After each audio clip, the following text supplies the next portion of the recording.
करने जा रहा हूँ वह केवल उन लोगों के लिए नहीं है जिन्हें पढ़ते समय नींद आती है, बल्कि उन सब के लिए है जो अपनी जिंदगी में उठना चाहते हैं पर उठ नहीं पा रहे, जो हर रात कहते हैं कल से पढ़ूंगा और हर सुबह वही नींद, वही सुस्ती, वही अधूरा वादा। जागना सिर्फ आंखों से नहीं, आत्मा से जरूरी है।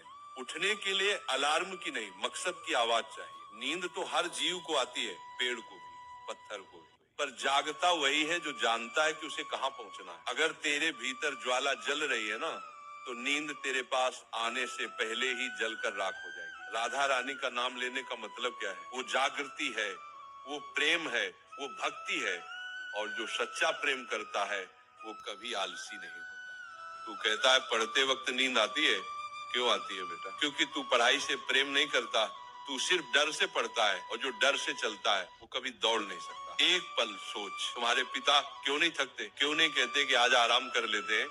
क्योंकि उनके भीतर का कर्तव्य प्रेम से बड़ा है। तो जब भी पढ़ते वक्त नींद आए ना, एक बार अपनी माँ की थकी हुई आंखें याद करना। उस वक्त तेरा खून खुद उबल उठेगा, क्योंकि माँ बाप की आंखों में नींद नहीं है तो बेटा तुझे भी सोने का अधिकार नहीं है। नींद का इलाज दवा से नहीं, भावना से होता है। आंखों पर ठंडा पानी डाल ले, उठ बैठकर पढ़ ले, पर जब तक भीतर प्रेरणा नहीं जगेगी नींद जाएगी नहीं। ये नींद शरीर की नहीं है, ये मन की जड़ता है, आत्मा की थकावट है। इसलिए मैं कहता हूँ जब भी किताब खोले पहले मन खोले, मन से कहे हे प्रभु मुझे वह ज्योति दो जो अर्जुन को दी थी, जिसने गीता सुनी और फिर कभी थका नहीं, कभी सोया नहीं, कभी टूटा नहीं। पढ़ाई कोई काम नहीं, तपस्या है।